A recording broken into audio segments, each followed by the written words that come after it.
काय ग, इतक्यात कंटाळलीस तू त्याला? यार मानसी खूप इरिटेट करतोय तो. आज दिवसभरातच किती कांड केलेत त्याने. माझं ना डोकंच आउट होते त्याला पाहिलं की. ते काही नाही, मला नाही वाटत मी त्याला फार काळ झेलेल. या महिन्याचा पगार देऊन सरळ घरीच पाठवलेलं बरं राहील त्याला. परीचं हे बोलणं ऐकून मानसी जरा घाबरलीच. अगं परी, सोड ना, नाहीतर एक काम कर ना, इथून पुढे तुला त्याच्याकडे जे काही काम असेल ते मला सांगत जा, मी घेईन त्याच्याकडून करून. ओके? ती पटकन स्वतःचा जॉब वाचवण्यासाठी तिला म्हणू लागलेली. आपण ऐकत आहात इश्क रिस्क या कथेचा पुढचा भाग सुरू करण्याआधी प्लीज माझ्या चॅनलला सबस्क्राईब करून घ्या आणि आधीचे पार्ट ऐकले असल्याची खात्री करून घ्या. चला सुरुवात करतेय इश्क रिस्क भाग 11. मानसी, लक्ष कुठे तुझं? बाहेर काय चाललंय स्टाफचं पाहिलंस का? नुसता टाइमपास चाललाय बाहेर. ते बरं झालं की मी वेळेत आले म्हणून कळालं तरी मला. परी तनतन करतच केबिन मध्ये शिरलेली. काय झालं परी? अगं मी कामात होते, मानसी खोटच म्हणाली. अगं यासाठी ठेवून जाते का मी तुला? जरा बाहेर पाहायला हवं होतंच आता. तो आरुष माझ्या स्टाफला बिघडवतोय हा आता. This is unbearable. एवढ्यात आरुष डोअर मध्ये येत विचारू लागला, may I come in ma'am? Yes mister Aarush, या. काय चाललेलं काय तुमचं आत्ता बाहेर? काही क्लास वगैरे घेणार आहात का इथं माझ्या ऑफिसमध्येच? माझ्या स्टाफची शिस्त बिघडवायची नाहीये हा, आधीच सांगून ठेवते मी. आणि काय, मी दिलेलं काम झालं? कुठे आहेत report? Show me now. Sorry ma'am. What sorry? Sorry म्हटलं की झालं का? म्हणजे तुम्ही रोज असं काहीतरी घोळ घालणार आणि सॉरी म्हणणार, मग काय सगळं नीट होईल का? मिस्टर आरुष, आजच्या आज रिपोर्ट नाही मिळाले ना तर कदाचित तुम्हाला माहित नाहीये मी काय करेन. Now go to your place. Sorry to say ma'am, but report आज नाही मिळणार आहे. What? Come again? See ma'am, Akhil सरांनी गेल्या 4-5 वर्षांचा डेटा इम्पोर्टसाठी PC वर लावलाय, पण तो अजूनही हातात नाही मिळत आहे आणि तो यायला वेळ लागतोय. तो मिळाला की लगेच आमचं काम सुरू होईल. असं असताना आजच कसा देता येईल रिपोर्ट? तुम्हीच सांगा. ते मला काही माहित नाहीये. It's your problem.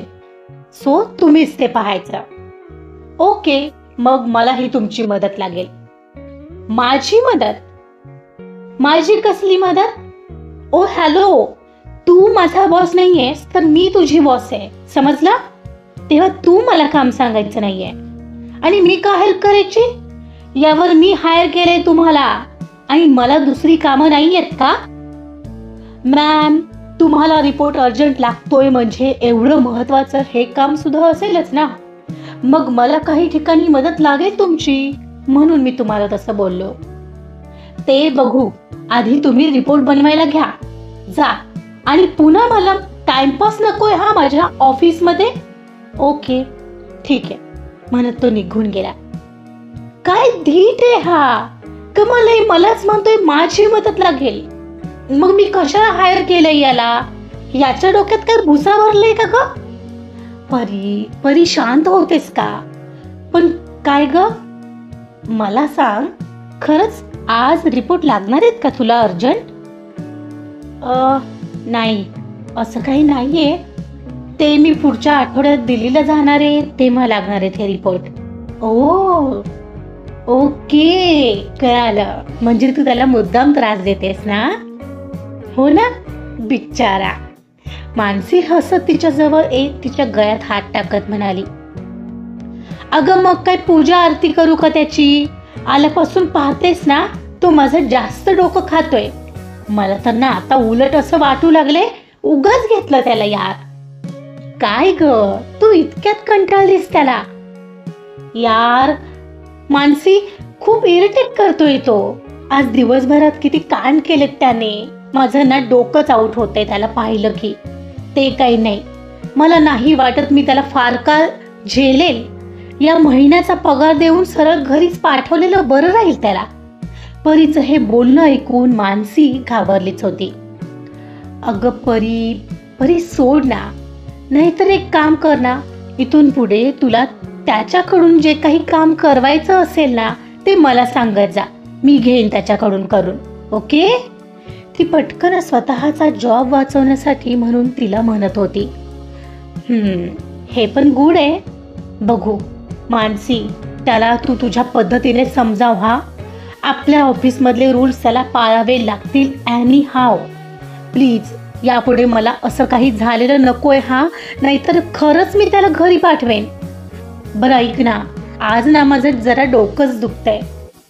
चल कॉफी घ्यायला सोबत येतेस? चल. मानसी म्हणाली खरी, पण ती आतून जरा घाबरलीच होती. जर असं काही खरंच परीने केलं आणि तिने त्याला कामावरून काढून टाकण्याची खरंच जर का वेळ आली तर? तो नाही, पण मानसी नक्कीच यात अडकली जाणार होती.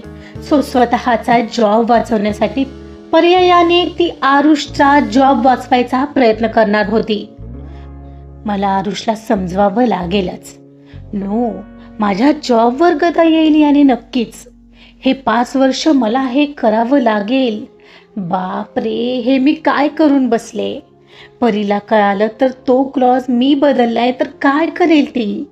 सगळ्यात जास्त भरोसा ती माझ्यावर करते आणि मीच असं काही वागले तर? नो नो नो नो, असं काही होता कामा नये. माझा तर खरं तर चांगलाच हेतू होता. मला असं वाटलं तिचा राग तो शांत करू शकेल, तिला समजावू शकेल. पण हे सगळं काय होतंय? मानसी, अगं काय, कसला विचार करत आहेस? तेव्हा ना पॅन्ट्रीमध्ये आलेल्या दोघी. मानसीला इतका विचार करताना पाहून परीनं विचारलं. काही नाही ग, असंच, तू बोल. मानसी परीला वरवर म्हणाली. मनातून आरुषला भेटून सगळं नीट समजवायचा विचार करत होती. कधी एकदा त्याला भेटून समजावते असं झालेलं तिला. रात्री 9 पर्यंत दोघी सोबत केबिनमध्येच होत्या. परी, तुला निघायचं नाही का आज? मानसी म्हणाली. अगं रिपोर्ट नाही आलेत अजून, जाऊन पाहतेस का? त्या दोघांचं काम कितपत झालंय म्हणजे आपल्याला निघता येईल. हो आलेच, म्हणत मानसी लगेचच आरुषच्या केबिनमध्ये पाहायला निघून गेली की रिपोर्ट झालेत का. पण ती गेली तरी ती बराच वेळ आली नाही. परीला घरी जायचं होतं आणि इतका वेळ लागतोय म्हणताना परी उठली आणि अखिल आणि आरुषच्या केबिनमध्ये डोकावत आत शिरली. काय मिस्टर अखिल? आरुष, काम होणार आहे ना आज? मॅम करतोय काम, आरुष जागेवरून उठत म्हणाला. मग कधी मिळणार आहेत मला रिपोर्ट? हा काय, लगेच देतो, तुम्ही बसा ना मॅम, या. म्हणत आरुषने स्वतःची चेअर परीला दिली, जणू त्याचे रिपोर्ट आता इतक्यात तयार होतील. तीही बाजूलाच बसली. अखिल त्याच्याकडे त्यावेळी असा पाहत होता की बस आता परी मॅमना आरुषने कशाला इथं बसवलं, म्हणजे डोक्यावर ओझं ठेवल्यासारखं वाटेल. या आरुषला पण ना काही कळत नाही. आता वाटतं हा आरुष स्वतःही रात्रभर थांबतोय आणि मलाही थांबवतोय. अखिलला जरा त्याचा रागच आलेला. 9चे 10 आणि 10चे 10:30 होत आले होते. परी घरी गेली नाही म्हणून मानसी आणि परी मॅम समोर आहे म्हणून अखिल आरुष सोबत अडकलेला. मिस्टर आरुष, काय चाललंय? आजच्या दिवसात रिपोर्ट होईल ना बनवून? परीनं विचारलं. हो मॅम, जस्ट देतोय. गेले 2 तास झालं मी हेच ऐकते. काय चाललंय काय तुमचं? मॅम, तुमच्या समोरच काम करतोय ना मी. सगळा डाटा हातात यायला वेळ लागला आणि आता काय करणार आम्ही तरी? आरुष म्हणाला. अरे मग लवकर येण्यासाठी काय करतात ते करा. सॉफ्टवेअरला काही प्रॉब्लेम आहे का? परीनं विचारलं. हो, आपण वापरतो ते जुनं सॉफ्टवेअर, अखिल म्हणाला. हो मॅम, मला वाटतं चेंज करून घेतलं तर बरं पडेल, पण त्यालाही वेळ लागेल सगळा डेटा तिकडं एक्सपोर्ट करायला, आरुष म्हणाला. ओके. मिस्टर अखिल? परीनं अखिलला आवाज दिला. हो मॅम, बोला ना. अखिल उभा राहत विचारू लागला. एक काम करा, तुम्ही जा घरी. मानसी, तूही निघ. काय? आणि तू काय करणार आहेस? एकटी थांबणार आहेस? मानसीनं विचारलं. नाही ग, मीही निघते तुझ्यासोबत. आणि मॅम मी? आरुष उभा राहत विचारू लागला. तशी क्षणभर ती त्याच्याचकडे पाहत राहिली. तो मात्र क्षणभर घाबरला. आता ती एकट्यालाच थांबवते की काय विचार करूनच त्याला घाम फुटू लागलेला. जा घरी जा तूही, पण उद्या सकाळी वेळेत यायचं हा. आणि इतर गोष्टी टाइमपास करायचा जरा बंद करायचं मिस्टर आरुष. आणि उद्या तरी मिळेल ना हा रिपोर्ट? हो उद्या मिळेल, नक्कीच मिळेल. आरुष हसू आवरत बोलला. चला आतासाठी थांबवा हे काम. चल मानसी निघूया आपण. म्हणत परी लगेचच बाहेर पडली. ती बाहेर पडली तसा तो हसू लागला. अरे हसत काय आहेस, तुला काही कळतं का रे? रिपोर्ट आज होणार नाही असं म्हणायचं सोडून मॅडमना कशाला इथं बसवलं होतं? आत्ता देतो बनवून म्हणून. बघ किती उशीर झालाय. पहा पहा जरा घड्याळ पहा किती वाजलेत. अखिल डोकं लागतं हा त्याला. तिला म्हणालो असतो ना आज रिपोर्ट होणार नाहीये, तर ती स्वतः घरी गेली असती आणि आपल्याला रात्रभर इथं बसवलं असतं काम करत. तिला बसल्यामुळे तरी कळलं की एवढं सोपं नाहीये, याला वेळ लागतोय. यापुढे आता तीच असा अर्जंट डेटा मागणार नाही, बघच तू. अरे हां यार, माझ्या लक्षातच नाही आलं हे. ओह काय सॉलिड डोकं आहे तुझं. मानलं हा तुला, ग्रेट. चला आता घरी चला. का इथंच बसायचं आहे तुला? म्हणत आरुष बाहेर आला. त्या दोघी केव्हाच निघून गेल्या होत्या.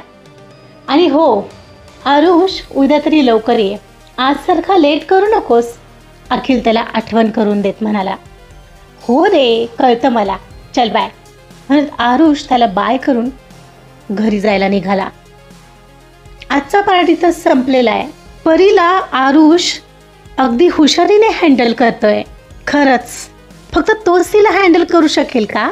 बघूया आणखीन काय काय करणार आहे तो ऑफिसमध्ये. परीने त्याला तिच्या हाताखाली यासाठी घेतलं होतं की त्याला धडा शिकवेल, पण इथं तर उलटच होतंय. परी नाही आरुष तिला झुकवतोय त्याच्या म्हणण्याप्रमाणे. बघूया काय होतंय पुढे. ऐकत रहा इश्क रिस्क.